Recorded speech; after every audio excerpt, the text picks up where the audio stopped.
All right, while lawmakers wait to see if Mark Zuckerberg will come to Capitol Hill to testify, they've got a whole lot of reading to do.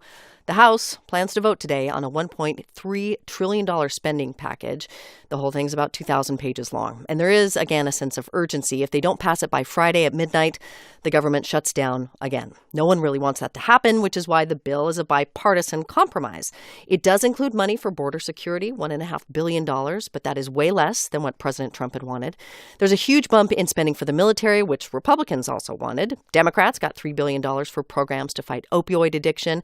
They also got a change that will allow the Centers for Disease Control to study gun violence.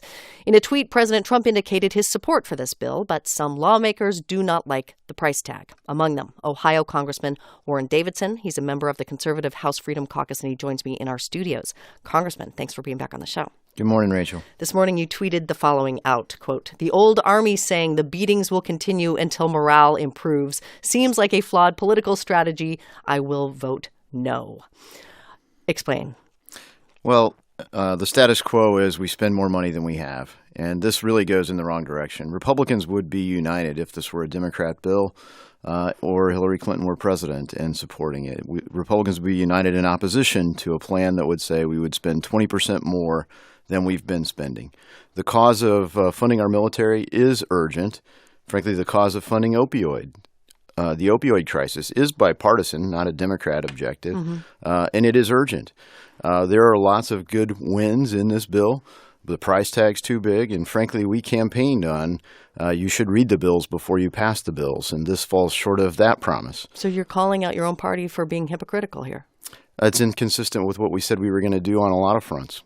Although you voted for the Republican tax cut, which was a very large tax cut, $1.5 trillion that's going to raise the deficit. How is that different? According to the CBO, it raises the deficit. And the reality is if you believe that it grows the economy at 2.6% or better, it is not a deficit bill. It is a revenue-producing bill. This spending plan spends all of the money that we would hope to obtain from a pro-growth tax reform. And so you look at the economy today, the reality is it's far exceeding. CBO projects that the economy is going to grow at 1.9%.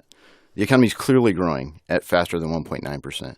CBO had the old expectations of the old Obama economy that 1.5% was the new normal. It's just, wrong to expect that we're going to be able to keep growing at 3%.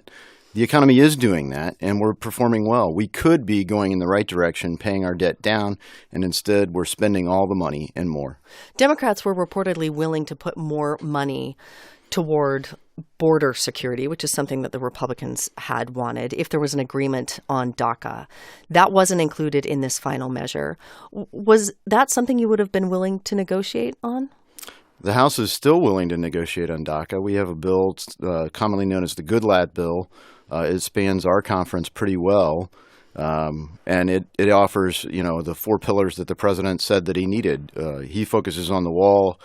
Broadly, it focuses on border security. I think the Democrats really want to make it about a wall, but the reality is the $30 billion in that plan is largely spent for changing the terms and conditions under which ICE operates, a lot of other structural changes to actually secure the border, chain migration, merit-based migration, and more in terms of how do you deal with this population of DACA folks.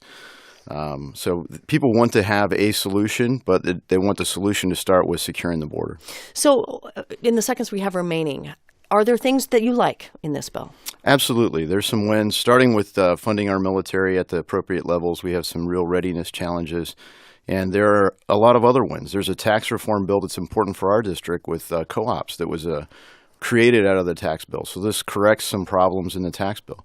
There are good wins. It could have been worse, and that's one of the common sayings here. We got to vote for this, or we'll get stuck with something worse. And you say that it could have been worse, but you're still going to vote no. I will vote no. Congressman Warren Davidson of Ohio, thanks for your time this morning.